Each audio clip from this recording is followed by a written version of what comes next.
Everybody, and I echo Damien's comments about thanking you all for taking time out of your busy clinical days to join us this morning.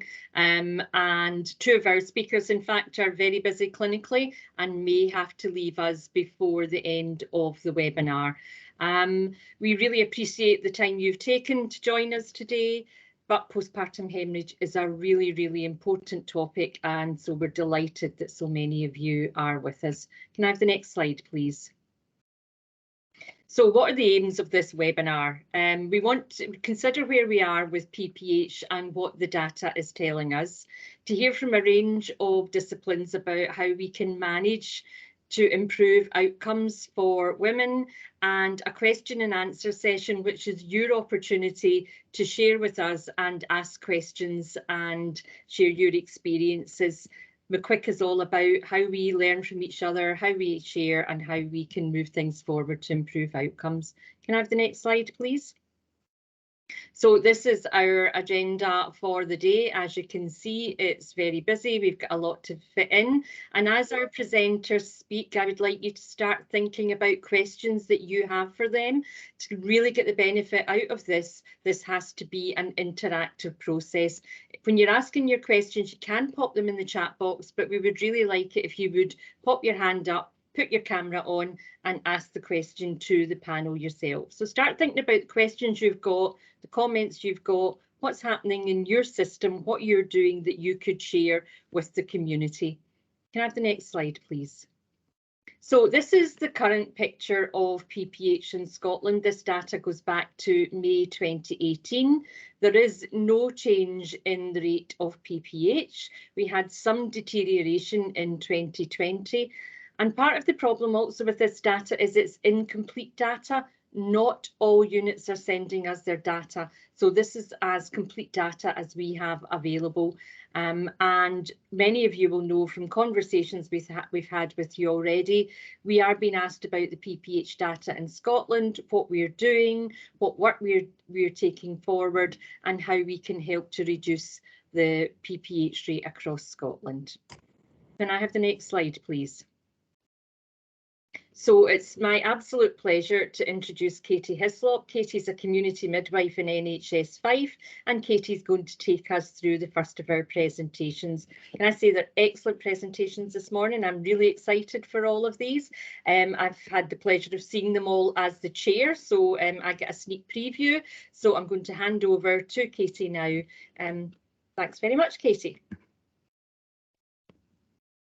Thanks, Angela. So my name's Katie Hislop. I am a rotational midwife at NHS Fife, and I've been working in community for the past kind of year and a bit.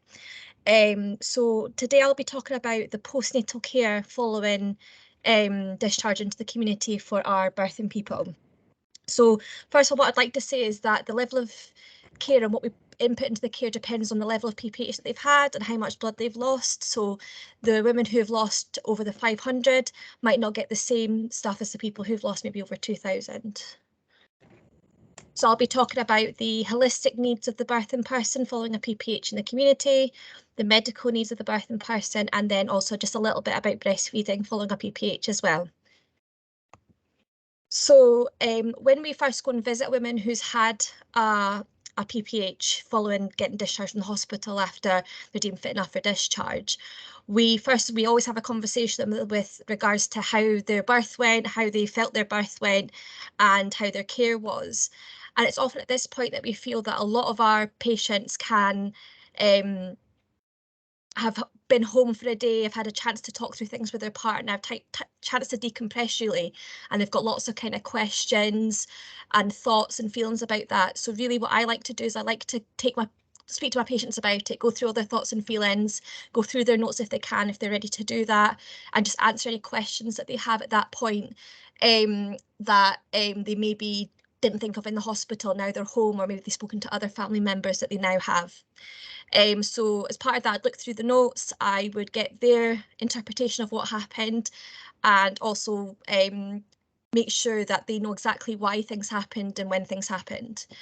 And also another thing I'd be doing when they're at home is encouraging plenty of skin to skin. These women have often lost the time of skin to skin. So when they've had their baby's maybe been taken away, has been given to somebody else to look after. While if they've gone to theatre, they've not been able to get skin to skin following the delivery. So I just feel it's very important that these women are encouraged to do skin to skin as often as they can in the kind of, well, as long as they can, but definitely in the immediate kind of transfer home.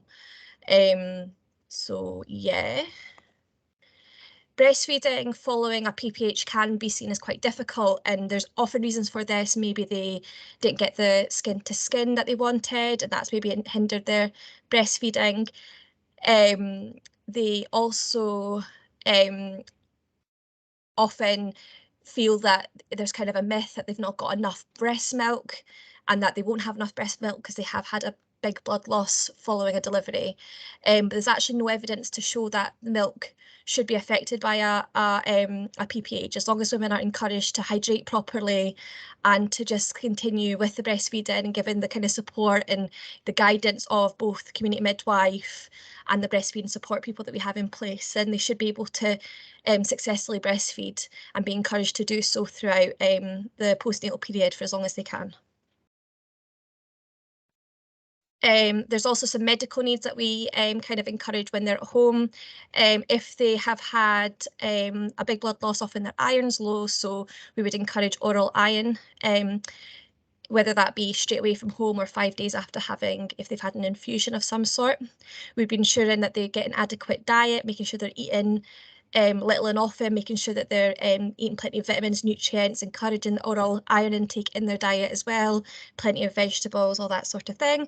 Also, we're looking to make sure that they're eating plenty of nutritious foods as well, just trying to keep them as energized as possible, I guess, with their foods. We're looking for them to increase their fluid intake as well to ensure that they're replacing the fluids that they maybe lost in delivery, and just if they are breastfeeding, that helps with that. Certainly in Fife, we give anticoagulants as if somebody's had a PPH over 1 litre, along with any kind of other risk factors, including age, BMI, anything like that. So we would be encouraging that as well. And sometimes that means actually giving it to the patient as well if they're nervous to give it. And that's all I've really got to say. And if anyone's got any questions, I'd be happy to answer them. So thank you very much for that, Katie. Hopefully you won't get called away. You are concerned that you might be because you're very busy this morning, and there will be an opportunity for some questions at the end. I think, again, just very thoughtful presentation from Katie.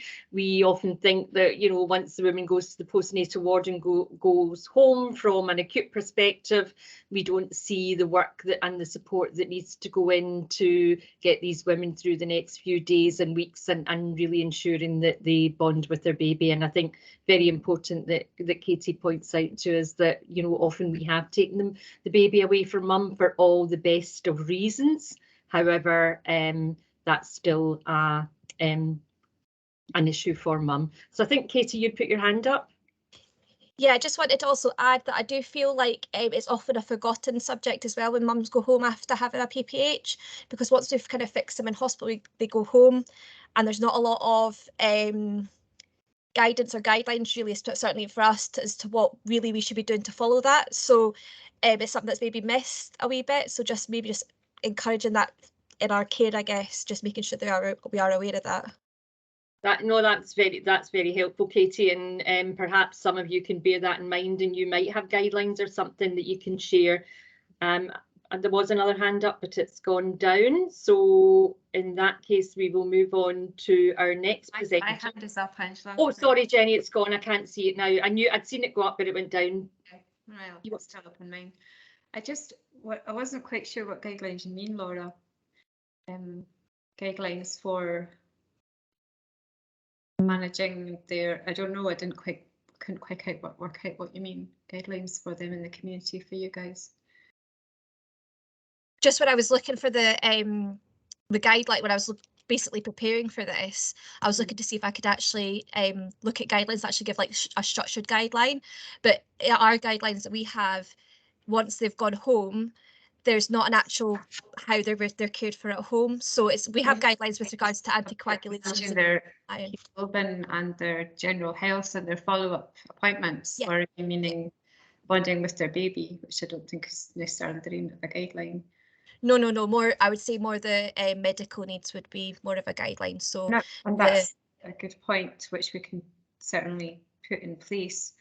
I would also like to see, and I totally understand what you're saying about skin to skin and bonding, but actually saving their life actually has to take precedence. Absolutely. And maybe there's something getting missed in their understanding, and not, you know, because we make a big effort to see everybody who has an issue or a significant postpartum hemorrhage, and we can't see everybody, but often this, you know, it's a pity, and I feel a bit disappointed that folk still have criticisms, you know, they didn't get this, they didn't get that, rather than I'm alive, I'm well. I know. It could have gone so badly, and no, I completely agree with you. And I also think that talking about when we're talking, going through their care and stuff like that, I certainly do. I often say, well, this is why this happened. This is why this had to happen. And if this had happened, then this and this could happen.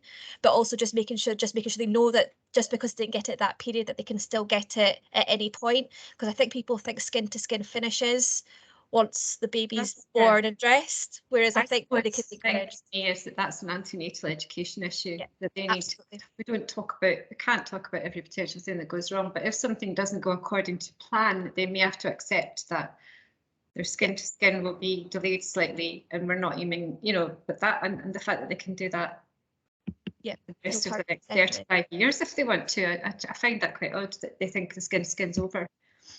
No, it's unfortunate, but often people do think that. They don't even think to do it when they're home, especially if they're not breastfeeding, if they're bottle feeding. It's often once that baby's dressed, but no, it is something we can take into that antenatal period. Definitely is something I can take back, no problem. Okay, and I'll take that, and we'll see if we can create a structure to the advice that's given, which is given to the women. I don't know whether, I wonder if we should give it to the women rather than to you guys. So about what they're meant to do, take their iron for 2 months and get their repeat hemoglobin done, that sort of thing.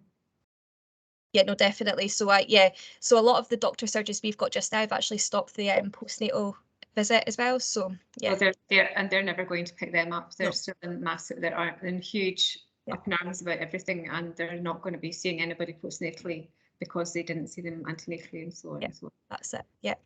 Okay. Sorry. Thank you. No, it's okay.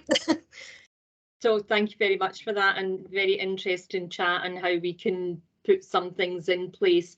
And I think the whole discussion around the emphasis of skin to skin in that first golden hour needs to expand beyond that. So I think really, really important point, Katie.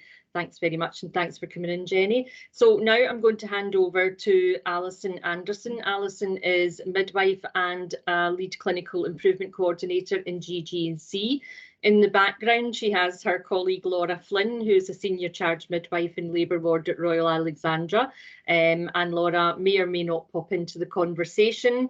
Labour ward is very busy there this morning, but we are hoping Laura will be around to join our panel. So I'll hand over to you, Alison. Thank you. Thanks, Angela. So Laura and I are here today to share the beginnings of some QI work on PPH on the labour ward at the RAH in Paisley. We don't actually know how to solve a problem like PPH, but we're hoping that by taking a step-by-step QI approach and using QI tools, we might help make a difference. And that's what we're here to talk about and share with you today. Just to give a little bit of background as to how this project has evolved, there's been a Greater Glasgow and Clyde wide QI group established for some time. And this group has a work plan that's aligned with local and national priorities, obviously including MCQIC. But GGC has the largest number of births in Scotland, and they take place across 5 different sites. And the detail and the local challenges vary from site to site. So with this in mind, GGC is in the process of establishing some local subgroups that will be able to support a local focus on improvement projects. The RAH has been the trailblazer for this, and a local quality improvement group was started in 2021. The group takes into consideration national priorities, local learning from risk, local expertise, and local interests. It's intended to be a place where those pebbles in your shoe or that gut feeling that something could be done differently can be explored.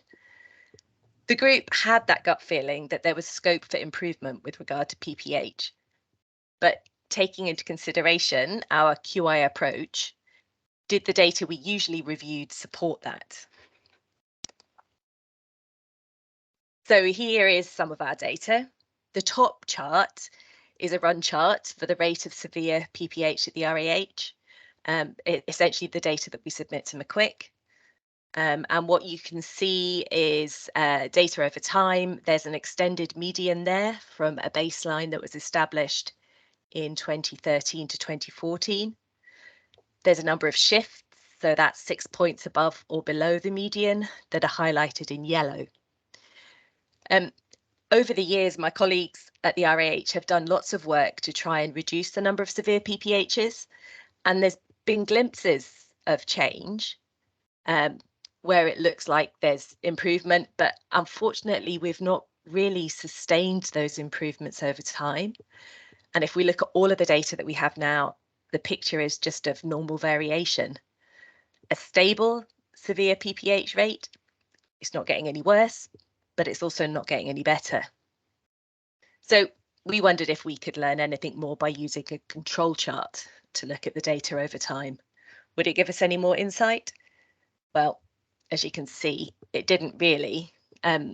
There's one small signal of special cause variation, so something different happening, and that's a deterioration.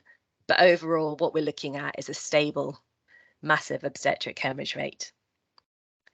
So although we have that sense that there's scope for improvement, are we ever going to see evidence of any improvement if we just keep looking at these severe PPHs?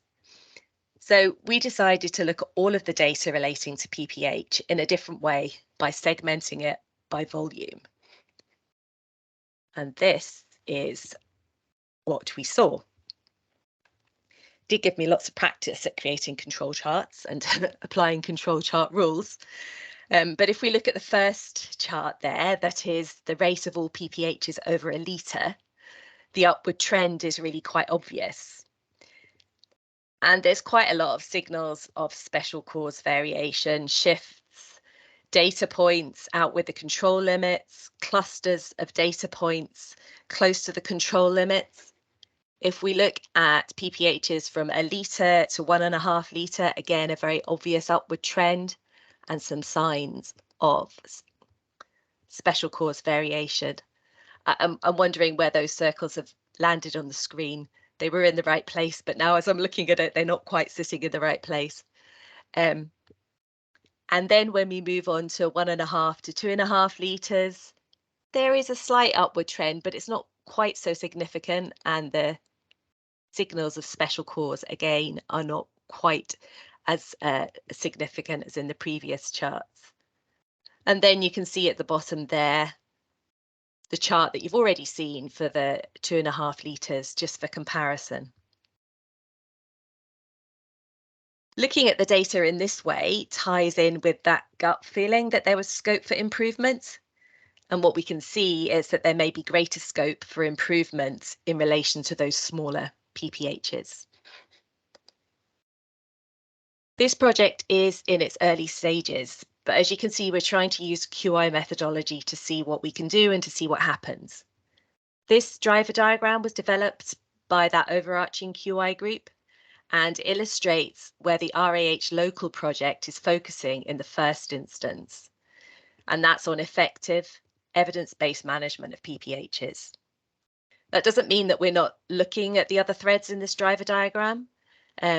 There's other projects looking at those secondary drivers, but it helps us to see the overall context and how the project at the RAH fits within the bigger picture. To maintain that QI focus, the local group keeps taking itself back to the model for improvement. So thinking about that first question in the model for improvement, what are we trying to accomplish? Well, that's easy. It's to reduce the incidence of PPH through the effective management of PPH. But when we moved on to question 2 and 3, how will we know that a change is an improvement? and what change can we make that will result in an improvement, the team came a wee bit unstuck. Looking for the evidence of effective management of PPHs is an overwhelming data collection task. As often, our documentation is included in narrative in our Badgernet electronic patient record. And if we don't have this data, it's difficult to identify what we're doing well and what could be better. And then even if we have change ideas, how and what are we going to measure?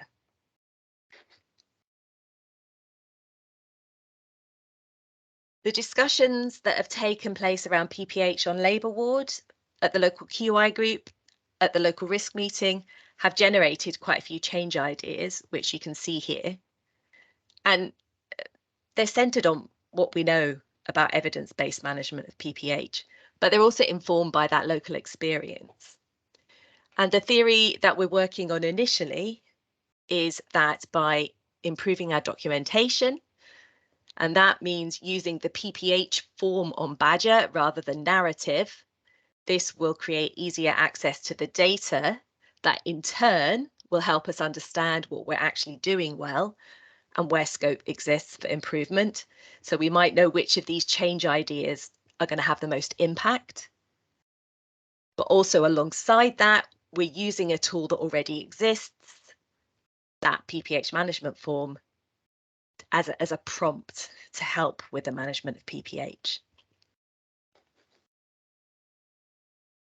This chart here, going back to all our QI tools, takes us back to question 2 about how we'll know whether these changes we're testing are making an improvement.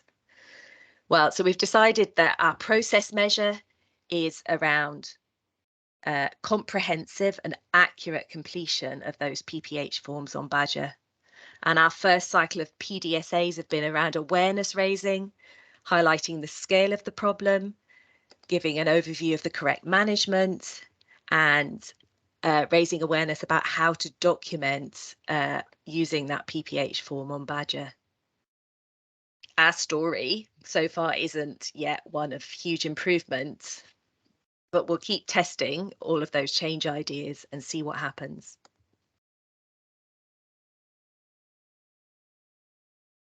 In terms of next steps, really it's just to keep going with the QI approach, sharing the data, identifying change ideas, and testing them to see if we can evidence that reliable, consistent, effective management of PPHs. And Laura and I are happy to answer any questions.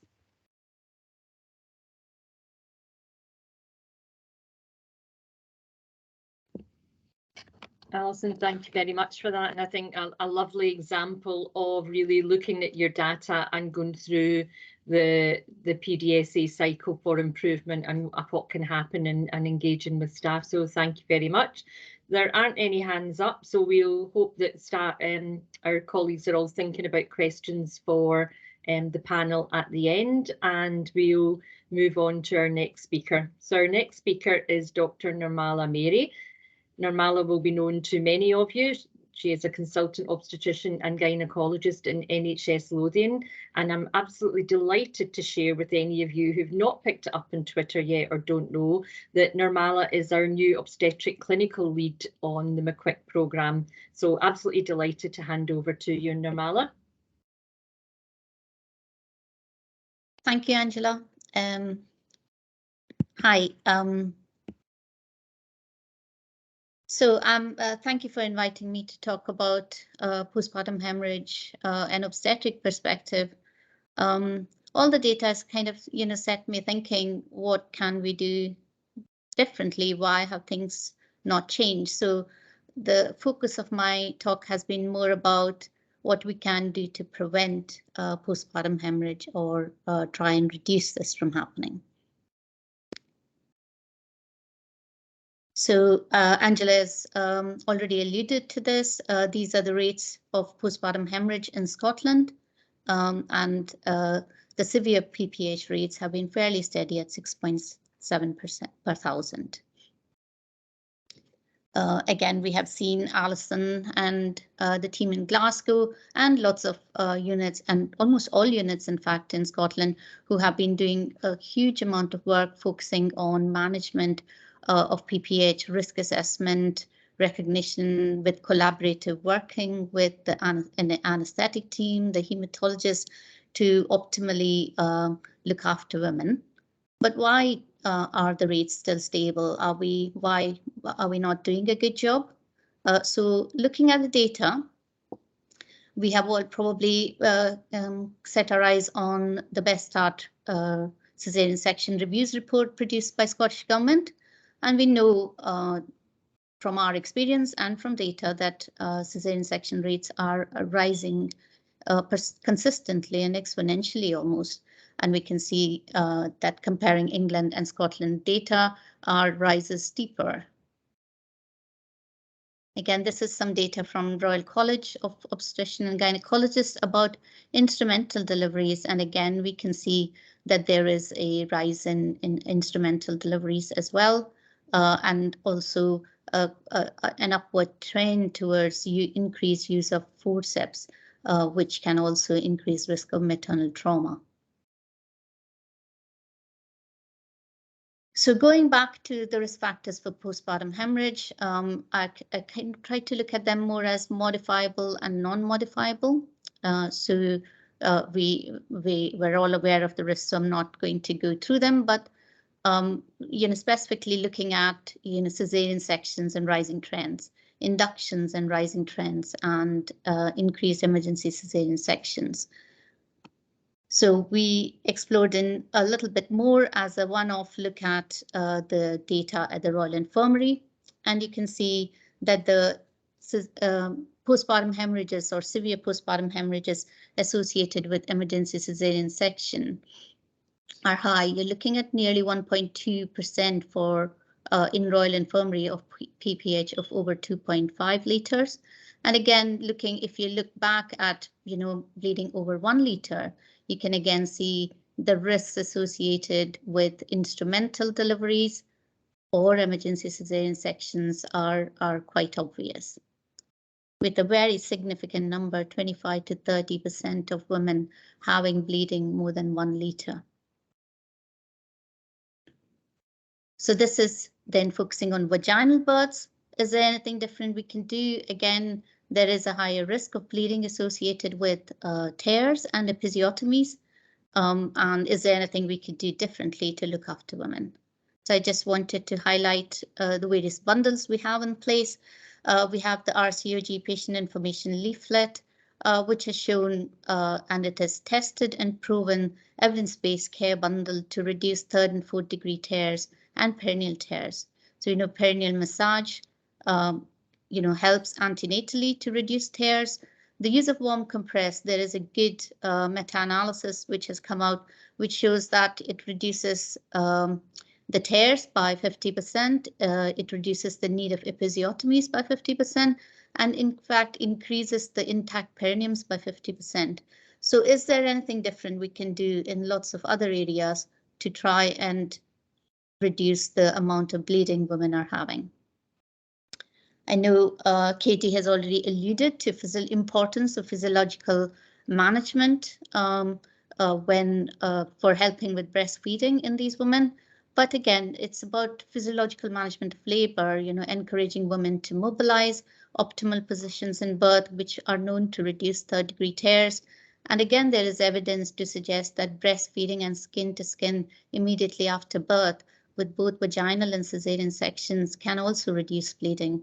And it does have a lot of other benefits for mum and baby in terms of long and short-term adaptations, anxiolytic effect, increased pain threshold.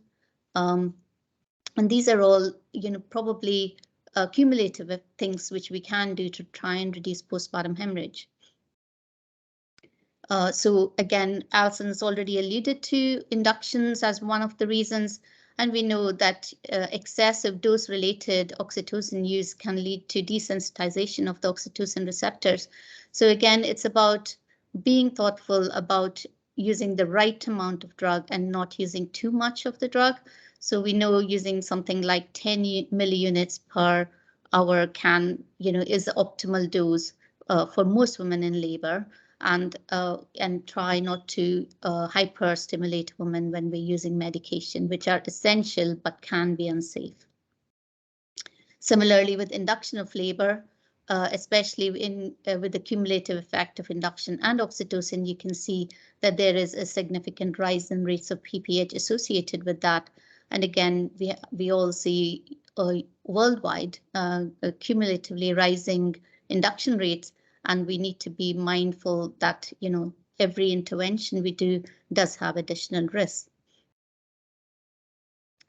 So this is quite an interesting paper which looks at American data as outcomes pre and post ARRIVE, and ARRIVE has shown that induction at 39 weeks will reduce neonatal poor outcomes and also reduce cesarean sections. And this data does confirm that it does reduce cesarean sections significantly, but in very small numbers. But equally, it increases the need for blood transfusions. So again, individualizing care is important, and we can't have blanket policies. I know my colleague Catherine is going to talk a bit more about tranexamic acid. There is good evidence that use of tranexamic acid helps reduce bleeding. Some units are now proposing earlier use of tranexamic acid, but there is still further research needing to be done about that. And there are new drugs which are available, like carbetocin. And again, there's no robust evidence that it is better than oxytocin, but there is some suggestion that it may reduce the need for other therapeutic uterotonic drugs. So summarizing what we could consider as we go forwards from here, is optimizing antenatal care, avoiding unnecessary interventions by individualizing care for women, cautious and appropriate use of induction drugs and induction agents, and improve operative delivery training and techniques for instrumentals and cesarean sections, work on reducing tears, and individualized prophylaxis for postpartum hemorrhage. So thanks a lot for your time. Happy to take any questions. So thanks very much for that, Nirmala. I think you've given us a huge amount of information to think about and focus on. And again, hopefully people are thinking about questions they have for Nirmala, and just seeing a picture building here on how we manage women with postpartum hemorrhage, how we need to individualise their care, and how we're not looking at a blanket policy. So thank you very much, Nirmala. So it's now, there's no hands up, so we're going to assume that they're keeping all their questions for the question and answer session. So I'm going to move on now and introduce Dr. Catherine Collinson. Catherine is a consultant anaesthetist at NHS Lothian. So over to you now, Catherine. Thanks very much. Apologies for not having my camera on. The geography of this room doesn't allow me to present and have the camera on at the same time. So like all of you, I've been involved in PPHs which have run very well and others which have become very difficult and chaotic, and this has led me to become involved with the QI team at the Royal Infirmary. Across Scotland, different groups, and across the world, in fact, different groups have tried different QI approaches to improve the prevention and management of PPH. And one of the better known ones is obstetric, which is a national QI project in Wales, which aims to reduce the morbidity associated with PPH by introducing a care bundle of structured multi-professional team interventions into all 12 obstetric units in Wales, which must have been a massive undertaking. And they have published clinically and statistically significant reductions in massive hemorrhage across Wales, reducing the number of women progressing from moderate to massive hemorrhage, and also reducing the number of women requiring blood transfusion. And it seems that the work of this project has now embedded into everyday practice. And this is some of the publications that they've done. So they've got a 4-stage approach, which has also kind of been replicated across Scotland as well, and a lovely colourful document to prompt a variety of bundles of care triggered at different blood losses. And for me, this seems like a useful aid memoir, but when trying to introduce a similar but pared down version locally, the additional paperwork burden has proved a significant hurdle. But paperwork or not, we can all agree that these 4 pillars of PPH care are important: risk assessment, early identification, excellent team working and escalation, and managing any coagulopathy. So yeah, interestingly, the most important interventions, according to the clinicians who were involved in the Obs Cymru approach, they appreciated the proactive rather than reactive management. They also valued the fact it was consistent and that communication and team working seemed to improve. As we know, quantitative measurement of blood loss alone does not improve outcome, but when integrated into a care bundle, real-time accurate knowledge of blood loss acts as an enabler to prompt teams to escalate care according to guidelines. From case note reviews locally and deep dives into cases of PPH, we were able to see that once the blood loss was measured and clinicians were aware, important escalation and care were reliably carried out. And locally, we have introduced a number of mechanisms to encourage this to happen. But it's not only the volume of blood loss which is important. It's important that we consider blood loss in the context of maternal blood volume. It makes sense that women with a smaller blood volume will decompensate more rapidly from a given volume of bleeding. It's an inexact science with an estimated circulating volume of 100 mils per kilo at term. But what happens in a woman who's being delivered at 28 weeks, or what happens in a patient with a weight of 140 kilos? We're fairly certain that she won't have a circulating volume of 14 litres. We've worked locally to increase awareness by the whole theatre team, adapting our WHO checklist to prompt calculation of estimated circulating volume and writing up 10% and 20% of this on the scrub board at the beginning of a caesarean section. And we found that this empowers the theatre staff to suggest a major obstetric hemorrhage call at that threshold. Whilst this approach is more tailored than relying on a volume of blood loss alone, it does not take into account the haemoglobin concentration prior to hemorrhage. Dr. Andy Clark from Crosshouse Hospital and a team of co-investigators across Scotland are aiming to collect data on 2,000 women undergoing caesarean section, and this is likely to be taking place at a hospital near you at present. And they're hoping that this will allow them to develop a statistical model to calculate an allowable blood loss for each patient, which will act as a transfusion trigger and I suppose potentially trigger other aspects of care as well. Another of the Obs Cymru pillars is coagulopathy management, and this is a theme also identified in EMBRACE reports too. So we know that pregnancy is a prothrombotic state, and for a given blood loss, we see coagulopathy less frequently than in other causes of major hemorrhage. But if the PPH is greater than 2 litres, coagulopathy certainly is more common. However, there are certain PPH etiologies where coagulopathy is much more likely, and it's important that we identify and correct coagulopathy early. Coagulation screen lab processing times limits its utility in the acute setting, and also PT and APTT are likely to be normal until a patient has lost 4 or 5 litres of blood. This is where near-patient testing or point-of-care testing, for example, ROTEM or ClotPro, can be very useful. We use that in our own practice and can get a result in just over 5 minutes to guide treatment. Fibrinogen appears to be very important in PPH. The ability to form a clot is dependent on fibrinogen. And in pregnancy, we have a physiological buffer as fibrinogen concentration is supranormal, but it does rapidly decline during bleeding. When the blood loss is approaching 2 litres, a patient is likely to have a fibrinogen level that's fallen below 4 grams per litre, and by 4,000 mils of blood loss, it's likely to have fallen below 2 grams per litre. And this is a strong predictor of life-threatening bleeding in both trauma and PPH settings. So In terms of replacing fibrinogen, there's no evidence to suggest that we need to replace fibrinogen before it falls below 2 grams per litre. And it's difficult to use FFP to replace fibrinogen because actually the donor FFP only has 2 grams of fibrinogen per litre. So we need to think about using cryoprecipitate or probably ideally fibrinogen concentrate, because this can be administered quickly without having to wait for it to be sent from the lab and to be defrosted. And finally, Nirmal has asked me to speak about tranexamic acid.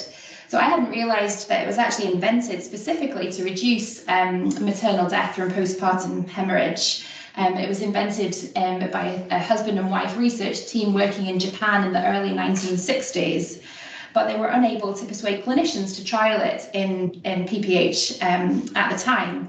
Thankfully, Shishuke was still alive to see the start of the woman trial, but sadly died before the results were published. Tranexamic acid acts to inhibit enzymatic breakdown of fibrin, so therefore stabilizes the clot architecture. Early tranexamic acid has the potential to prevent excessive blood loss by interrupting the vicious cycle of fibrinolysis and fibrinogen depletion.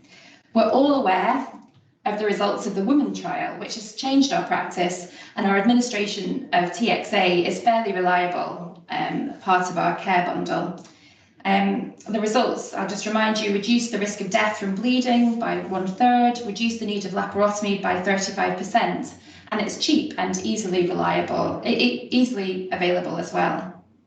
However, it is important to remember it is just one part of PPH management, and early escalation, resuscitation, source control, and other management of coagulopathy remain the most important interventions. There's also evidence from analysis of the woman and crash trial data that for every 15 minutes delay, efficacy reduces by 10%, and there's no benefit if there is a 3-hour delay before tranexamic acid is administered. This may be because it's important to give it before damage is irreversible. So there's good evidence that prophylactic uterotonics reduce the chances of having a PPH, but tranexamic acid has emerged as another drug which may be useful, especially as it appears to be an effective treatment with no significant increase of thrombosis. There are a number of meta-analyses which suggest a reduction in blood loss, especially after caesarean section delivery, but not necessarily the kind of clinical outcomes which follow. The TRAP2 study also raised a potential increase in thromboembolism complications. However, it is likely that some subgroups of women will benefit from prophylactic tranexamic acid. So the Woman 2 trial is now underway to see if giving tranexamic acid can prevent PPH and other severe outcomes in women with moderate and severe anemia. And this involves giving a gram of tranexamic acid within 15 minutes of cord clamping. And they're looking to recruit 10,000 patients, and this is going on mainly in Africa and Asia. And to date, they've recruited just over 8,500 patients, so they're making good progress. And over 1/3 of pregnant women in the world are anemic, and many are severely anemic, and they are more susceptible to uterine atony due to impaired oxygen transport to the uterus. And I suppose they're also more at risk of the consequences of a further drop in haemoglobin. So there's not enough evidence at the moment to recommend giving tranexamic acid prophylactically yet, but watch this space, it may be coming soon.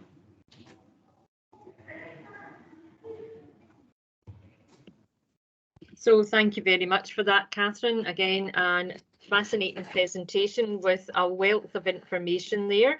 So what I would ask now is for all of our speakers to switch on their cameras and join the question and answer panel-led session.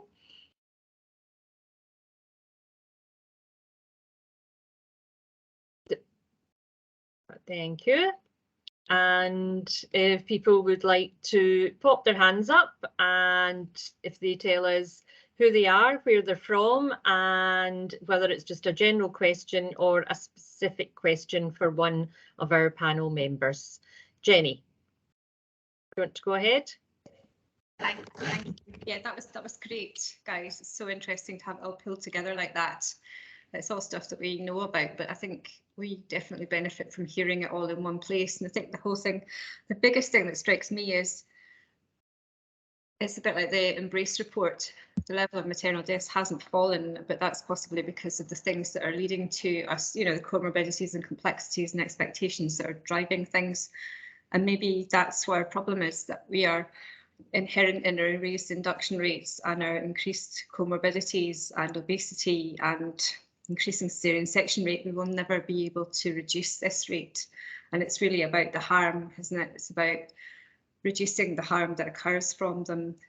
Nice. There's obviously quite a lot of things on the boil. I would absolutely, for me, because we've done loads of work on this for years, and I've always found one of the bigger stumbling blocks was when you try to get to the prevention part of this, because we can do as many risk assessments as you like, but the result of your risk assessment then has to create an action of what you're going to do.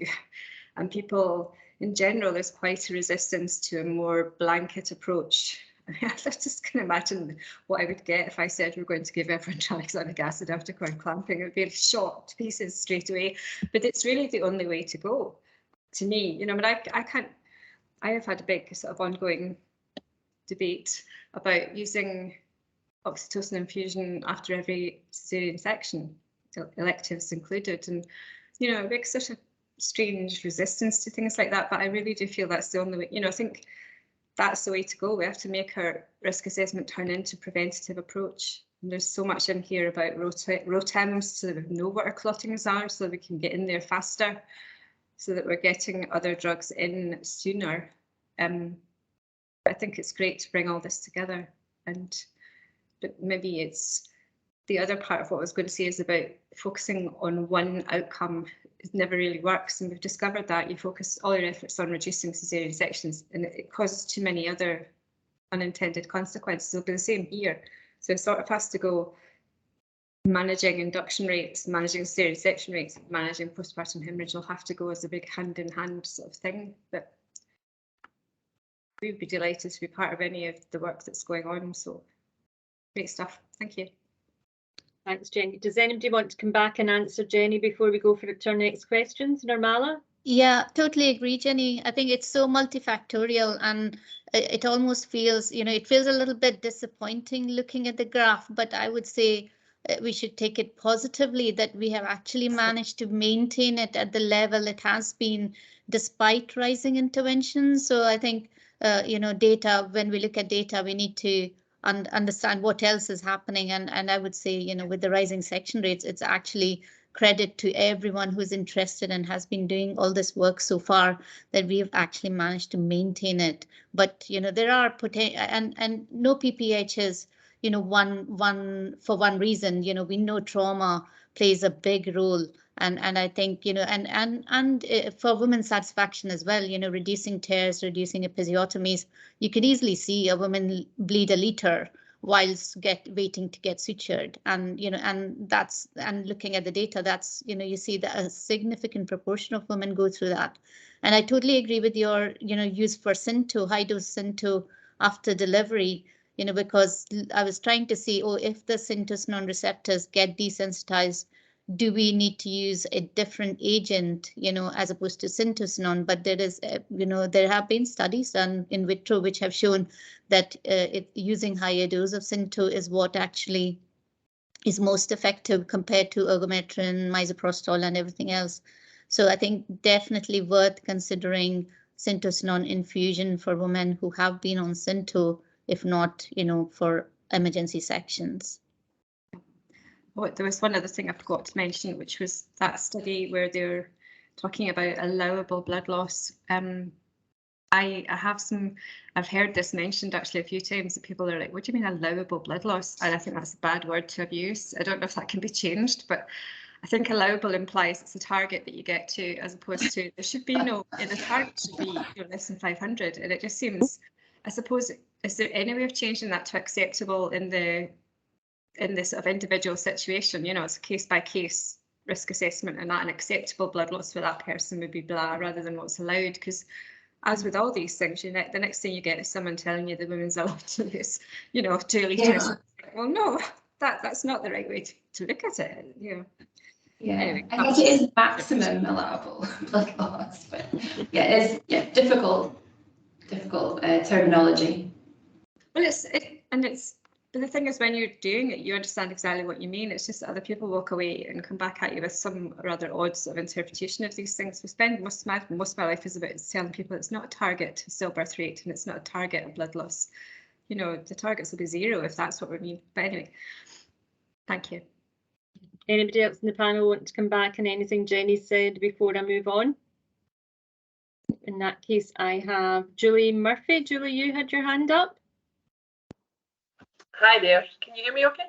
Can hear you, Julie. Yeah. Want to pop your camera? Yeah. Sitting in my kitchen and post on calls, so excuse the mess behind me. Yeah. We won't look, honestly. You will now that I've mentioned it. I am one of the consultants. I'm one of the consultants in Paisley. Thanks for great talks. Just a comment to Catherine. The work in Wales has interested me before, and they have done some good pieces of work down there. The tranexamic acid, interestingly, they're early with that, and I think they have a cut-off, which, if you remind me, correct me if I'm wrong, is 500 mils, and they go in with tranexamic acid automatically, midwife-led, and I think that that's maybe something to look at. I think that I agree with Nirmala that despite the rising section rate, we should all take some degree of pride in the fact we've managed not, to keep the PPH rate as a constant despite this rising section rate. But I wonder if things like tranexamic acid, a lower threshold for that, we're putting a big hole in a vascular organ, so a lower threshold for that at section absolutely would be something to look at, I suspect, and a lower threshold for midwifery-led management. We don't have it on our formulary yet for midwives to give. I don't know if any other units have got it to give it much earlier, especially also with these traumatic deliveries that are happening in labour ward rooms. You do notice a difference if you give it. So if you cause some degree of trauma in the labour room and then have to transfer that patient to theatre to repair the trauma, you do notice a difference if you give the tranexamic acid before you leave the room. En route to theatre, there is a difference when you then come to suture it. In the majority of cases, I would say that I've used it in that scenario. So I do think it has got a role, and we should be using it a bit earlier. I think one of the difficulties is the kind of administration has to, seemingly has to be over 10 minutes. Otherwise, you can make the patient at risk of hypotension. So I think that's quite difficult to do in practice. However, I did notice that the TRAP studies, they gave it as a much quicker bolus than over 10 minutes. Because certainly at the Royal, we've had a lot of conversation about whether it should go into an infusion pump, who should give the tranexamic acid. And I think in practice, it's often the anaesthetist who gives the tranexamic acid over a compressed 10-minute interval. But, I think if it could be given over a minute rather than 10 minutes, that would make the practicalities of administering it much, much easier. I wonder if maybe chatting to some of the Welsh departments then, because they seem to, I've worked in Wales and it didn't seem to be a problem for their midwives to be giving that. Maybe speaking to pharmacy, is there a better preparation that we could use where it would be much easier to administer? I wonder if that's something that we could get around that problem, because again, with the traumatic PPHs in the rooms, there's not always an anaesthetist in the room. So if you rely upon the anaesthetist to give it, it delays it. Yeah, we often have an FY2 that could give it, I guess. But if we can make it easier to administer, then it will be administered quicker and at a lower threshold if we think that that's, and I definitely think the traumatic perineal tears benefit from it.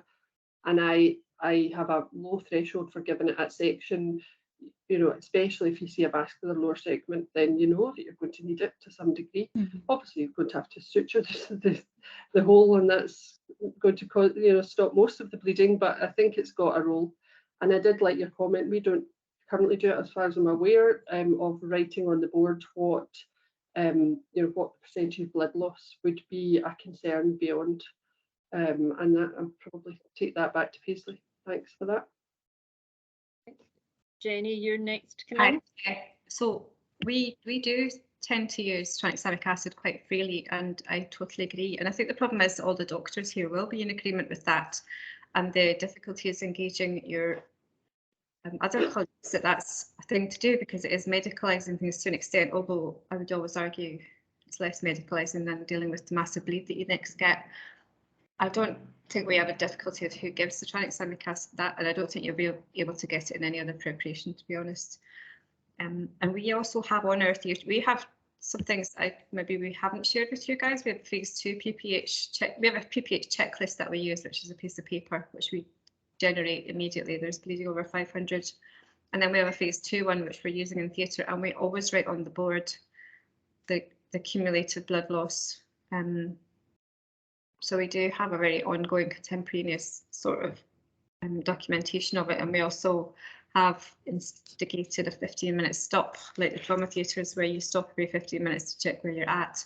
And that's for much more advanced BPHs. I'd say your problem will be engagement of other staff. Oh yeah, it's quite quiet, Jane. Let me just.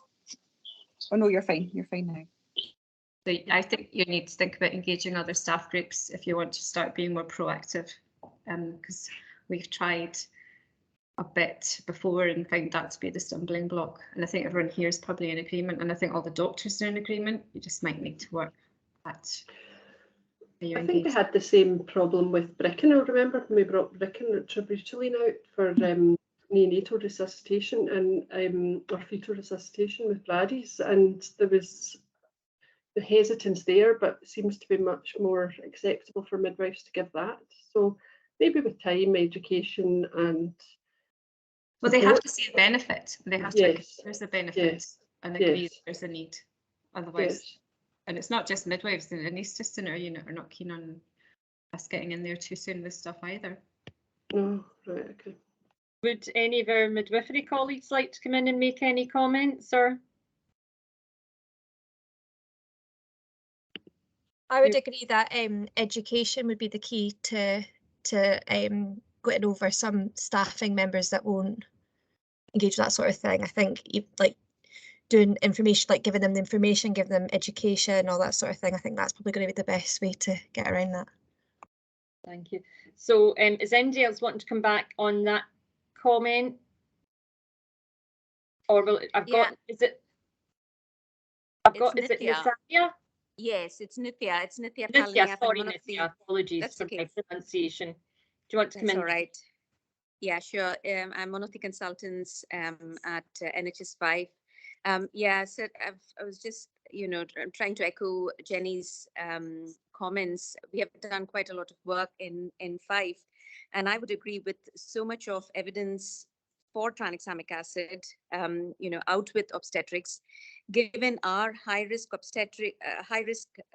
women, or at least women who undergo rotational delivery or instrumental delivery, where the risk of bleeding is pretty high, and which could be associated with trauma, as well as cesarean sections. I think certainly I would also be in agreement with using tranexamic acid pretty sooner rather than waiting for the liter mark.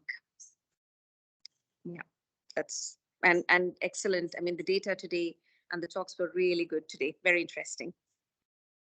Thank you very much for that. So I've got Jackie Lambert's got her hand up. Jackie, do you want to come in? Yeah, it was in relation to the discussion about tranexamic acid, and I'm on one of the groups that's looking at updating the exemptions across the UK.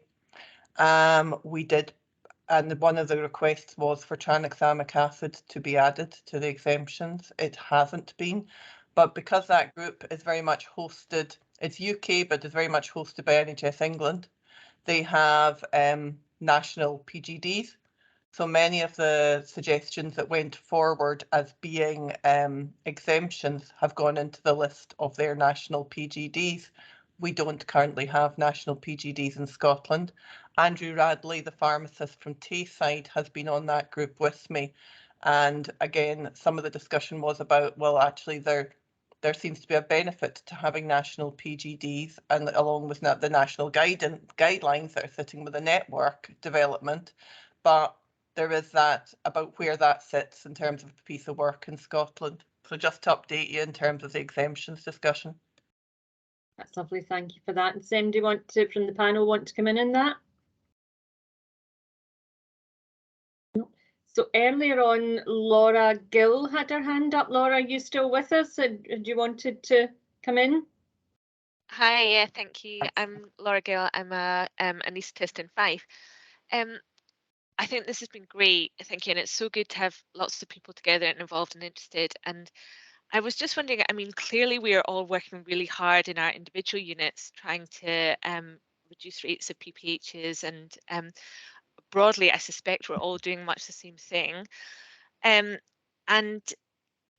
is this a forum, and are there plans to try and get a more unified national approach to things like they've done in Wales? Do you know, we're a similar size country, it should be possible for us to have comprehensive guidelines which we all follow, and I wonder if that would help, not just with having consistency, but also a lot of these are happening, you know, out of hours. Maybe trainees are managing it initially, midwives move between regions, and every time somebody moves, they're having to get to grips with slightly different paperwork, slightly different ways of managing things.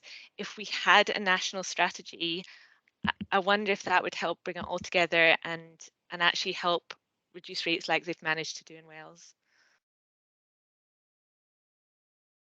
Any comments from the panel around that, or anything they would like to say?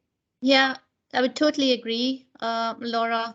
I think that's a great idea. I think we should have, we should put together all the resources which are already there. Like I saw a lovely driver diagram which Alison had shown, and Fife, everyone's been doing a lot of work on GGC in their own spaces, in their own units.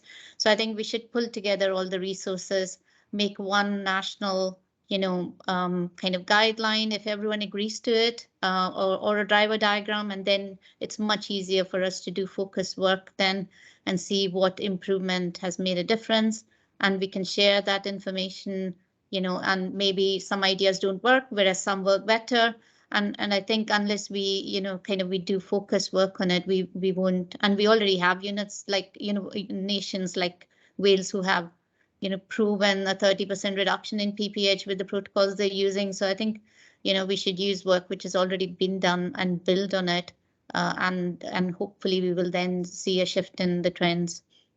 So yeah, agree. And yeah, I don't know how, it's something Angela and Damien and team who's on, something we would definitely want to consider going forwards.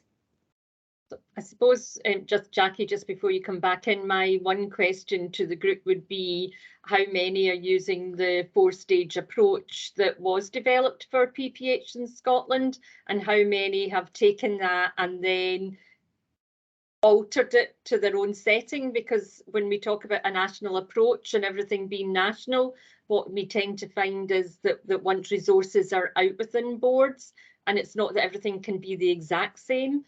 However, there are things that get changed and altered, and I suppose my challenge to all of our clinician colleagues that are on the call from across Scotland is, if we have a national approach, do we think that national approach will stay, or do we think that it will be altered because clinicians in different board areas want to alter it slightly? So I'm going to sit that with you at the moment, and I think the first hand that I saw up was Jackie's, so I'm going to bring in Jackie, then Alison, and then Mary.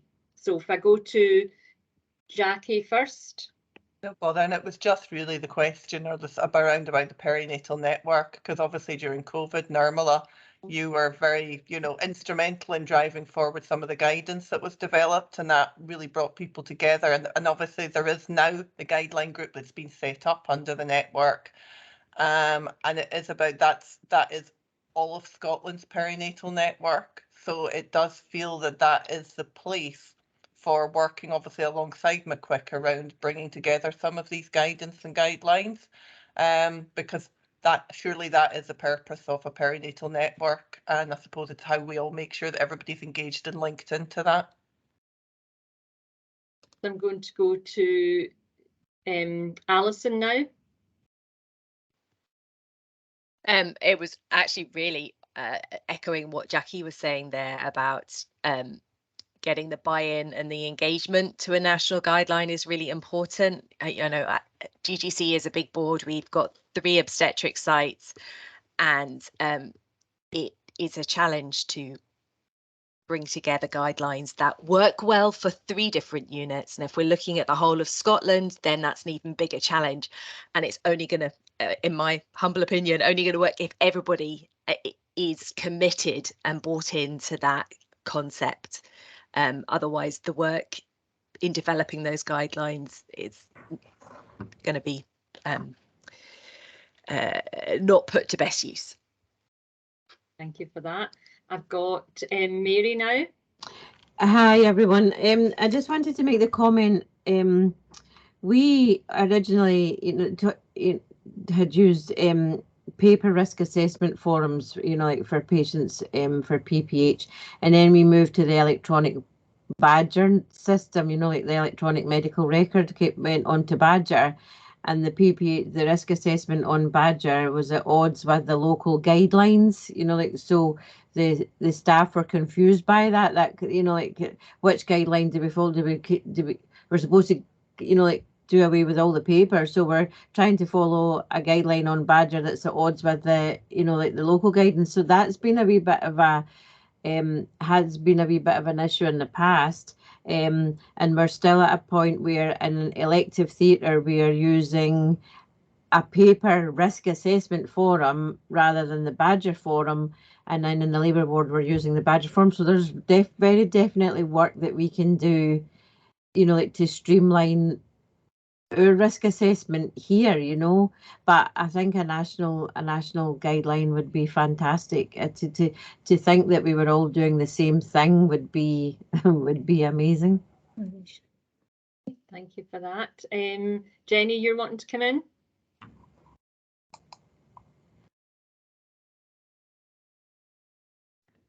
Sorry, I kind of almost forgot what I was going to say there. Oh yeah, I think it was about the 4-stage PPH thing. I think just from a personal perspective and from the way we work in our unit, and I know from other units, because I get a lot of questions about the grade to develop a tool before. I think it's too long. I think 4 pages is too much. I think it's too much detail. And I think in the heat of the moment, you do not want to be going through. If you don't know what you're going to do, 4 pages of instructions is way more than is required, and it's useful as an education tool. But I think as a sort of stop check instant guide, it is really, a very quick hand, one piece. And I know that you guys in Lothian don't use BadgerNet, and we do, and I don't find that using BadgerNet for every single risk assessment and every single emergency situation works at all. I think it's a really good tool, and it's a great thing for notes, for referrals, for, and I don't know how Track Here also works pretty similarly, but I wouldn't expect Track Here for you to be rushing to Track Here to do your PPH management. And I think that some of that would work better if it came out of, maybe I'm just too old, but I don't think logging in, logging out and perpetually rushing about on a computer really is what you need in the heat of the moment. So pieces of paper are better. And I also think 4 pages is just too much. So it's a great tool for education. It needs to be really refined down to a page in the heat of the moment. And that's probably why it's not getting used. Thank you for that. Nirmala, you're wanting to come back in? Yeah, I just wanted to say I did spot a 1 page of the 4 stages. I can't remember whether it was Obs Cymru or an American, pro forma or something. So there's definitely, and it did carry all the important things that needed to be there. So surely, I think that could be something which we. I don't know if you'd be at all interested in our stage 2 approach. When we developed that, because we were having, it was just the chaos that emerges when you get to theatre with a massive hemorrhage, and it really informs how it's actually worked out a really good way of drawing all the groups together too. Yes, please. Yes, that would be really interesting to see that. It pulls in the major hemorrhage activation, it pulls in the contemporaneous record, and then and we have on the wall a little board in theatre where they write up the blood loss as they go along, and then the 15-minute stop, and it's quite a neat way of drawing it all together. So thank you. That would be great. Jenny, if you could share that with us either on Teams, the members area, or if you send it direct to the MCQIC team, we could post it to everybody. So great on Teams. Right, so if you know, just either send it directly to us, or if you're already signed up to the members area. So I'm going to just make a comment that it seems like as a community you are wanting to look at this and take it forward. Just before we go to Alison, I'm going to pose a question and ask whether any of you actually know at this stage where the perinatal network are with the guidelines group and how many guidelines are currently working on, and if you were as a community want to take this forward as a guideline piece of work with them, where it would be relative to the rest of their workload. So I'll leave that and wait to see if anybody knows the answer to that, but I'll bring in Alison just now. Hi, Alison Nichol from NHS Fife. Sorry, I have no camera on. I don't have a camera on my desktop this morning. I just wanted to echo what Jenny was saying around the step 2 tool that we are using. It really helps to empower the midwives, actually. So whenever you're in part of that kind of emergency of major obstetric hemorrhage, you do get that kind of stop and chat so that you can then gather the information that you need to be able to move forward. And it certainly has helped, and the feedback that we've had from our team certainly is that they really like the step 2 as that kind of stage of trying to draw everything together to see where we're at and where we still need to go. So definitely I think it'd be good to share with you guys and see what your thoughts are. Thank you very much for that. Anybody else wanting to come in? I think, Angela, the network thing, probably Jackie and so Karsten Mant is the network chair, so probably they would be the best people to address the guideline stuff. Yeah, so I was just out of interest if anybody on the group were part of that, Nirmala and you. So any other, we've had a rich and varied conversation this morning. Oh, Anne, you've popped your hand up. Do you want to come in? Yeah. The group hasn't met yet, Angela. The first meeting, I think, of that guideline group had been postponed, so I think it's meeting over the next, so that hasn't really got up and running yet. I am on that group, so I can raise that question when we do meet. Yeah.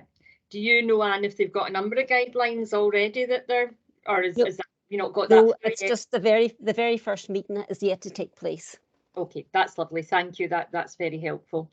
And I suppose that puts it in context for us around, you know, where the perinatal network are at the moment, and again how this would fit in with their work plan and priorities. So very rich and varied conversation this morning. Excellent presentations. Has anybody got any other thoughts, comments? Is there anything in the chat box, or have we all been coming on? Angela, yeah, there was a question from Natalie Bell for Alison, asking what is the experience of using the Badger form in the midst of an emergency, and do your colleagues find this user friendly? I'm happy to respond to that. I'm not sure if Laura is still with us at the moment. So no, my colleagues would absolutely say they don't use it in the moment, and we've talked about this. It's not user friendly, or it's not user friendly for all. And that is why a lot of the documentation then goes into a clinical note. And that documentation is great. It's, you know, my colleagues and Laura will absolutely agree with me here, as I'm sure Gillian Burge, our risk midwife, who's also on the call, you know, the documentation, when we look at it, it's good. We can often see that things are well managed, but it makes it difficult to find.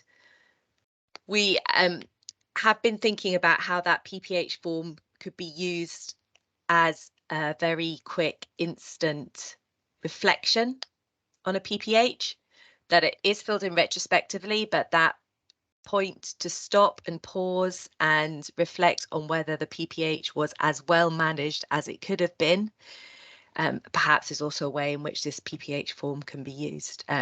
As I said, our project, it's in the early stages. We're having conversations and exploring how best we can make an impact. I've got Jenny wanting to come in and then Mary. So if we go to Jenny first. Yeah, it's just your comment about usable, and for the vaginate forms, I would suggest that an online form will never be usable in those situations. We spent in Fife, had many meetings with the coders about how you make a form, and their version of a form and my version of the form could never seem to be the same. And I just eventually realised it's just never going to happen. It's not possible to make the kind of visual impact quick fix form with the RAG system, which, like our lump, it actually works for everybody. We're all so, it's very easy, you know.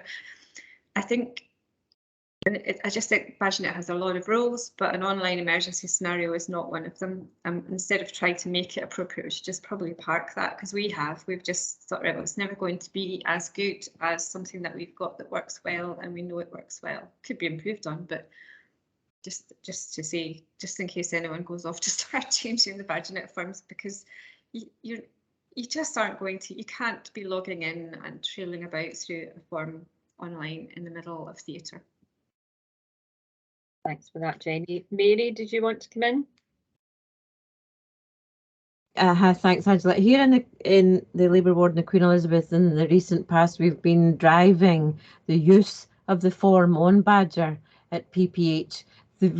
Again, like you were saying, Alison, through our clinical risk process, our clinical risk midwife is feeding back to us that if that form isn't completed, then it affects our data, affects the data that she can pull, because we're using an electronic medical record. So everything that happens to the patient that happens in the room has to be documented in that, you know, like Badger record. So we have been trying very hard to push the use of the Badger form for that reason, so that our data is accurate. You know, we don't want, you know, otherwise how do we evidence what actually happens? You know, that's our only documentation. Thanks for that, Mary. So I'm going to go to Nirmala for really what's going to be our last comment, because this has been a fantastic discussion, really, really rich. It's given a lot of thought to lots of us who are on the webinar today, and hopefully work that we can take forward in partnership. So I'll hand over to Nirmala, and then we'll go to rounding up the session. So Nirmala. Thanks, Angela. I just wanted to say I agree, you know, with the review process as well. It's quite good to have kind of a set pro forma for review, to say have preventative measures been taken to reduce a tear, or, you know, have how was the management and was there a debrief. I think it's quite nice to, you know, standardized review as well, you know, and so again we are providing good and, you know, safe care, but as a standard tool, as opposed to, you know, when we review, we look at management alone. It's very rare we look at, you know, everything else. So I think it'll be nice to have something which we all agree and have a standard pro forma. Thank you.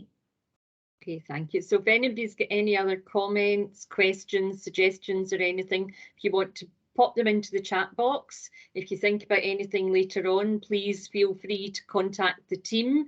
Email it to us. If we can't help you, we don't have the answer, we'll try and find somebody who does.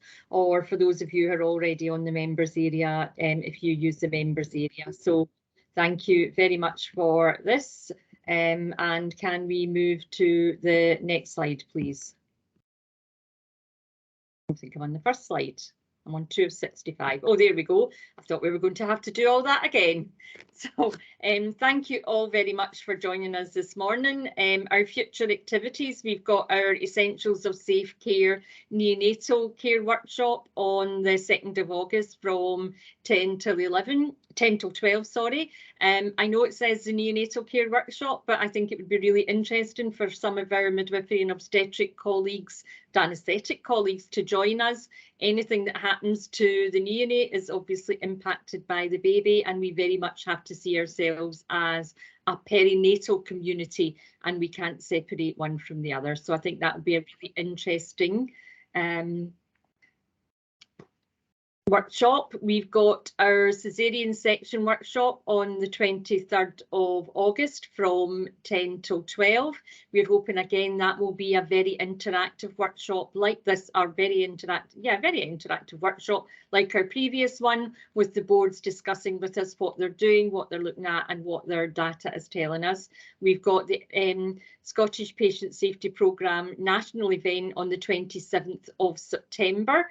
That is going to be in Edinburgh. and there will be generic sessions, but there will obviously be MCQIC breakout sessions as well.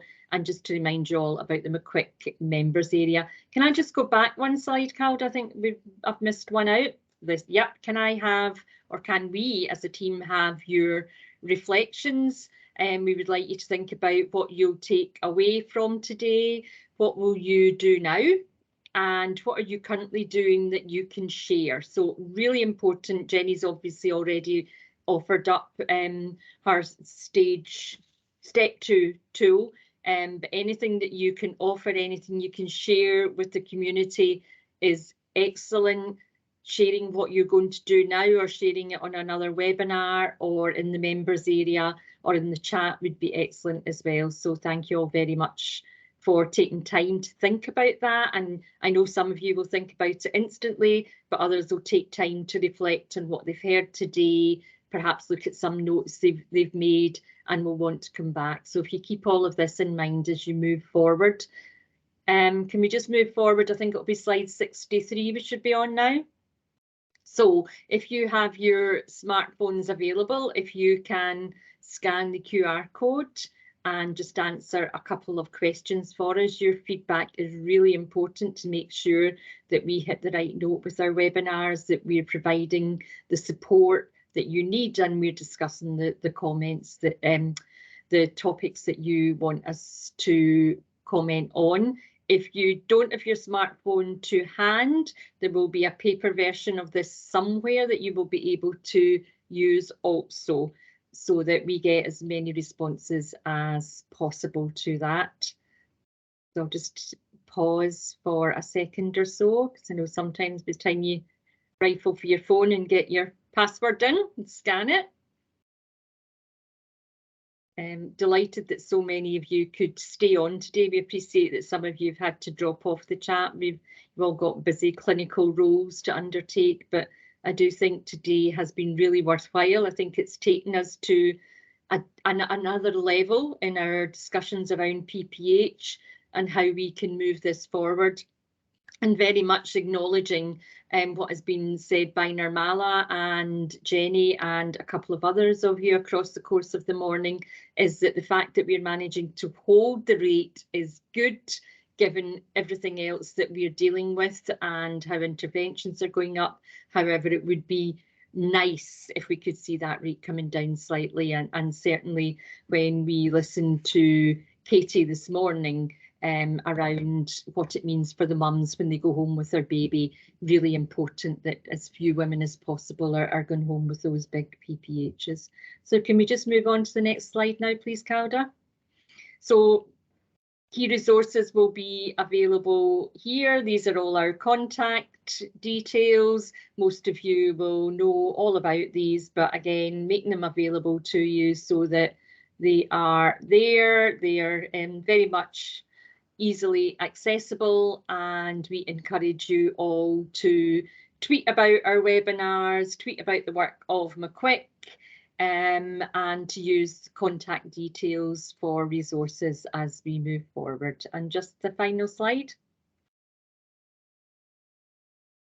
So again, once more, we really appreciate the time that you take out from your clinical work to come to these. We appreciate your input. Thank you very much for our excellent speakers today, who really set the scene around where we are with postpartum hemorrhage in Scotland, about the challenges we face, but equally the opportunities we have to move forward and really take the initiative and start doing some really intensive work around this topic. Thank you to all of you who took time out of your busy days to join us on the webinar today. I think we had a fantastic discussion, a wealth of information, and it was really great for you all to take time out. And I am going to give you all a 4-minute gift of time, but don't tell everybody because they might want it on the next webinar as well. Once again, thank you all very much and enjoy the rest of your day, everybody. Take care. Bye.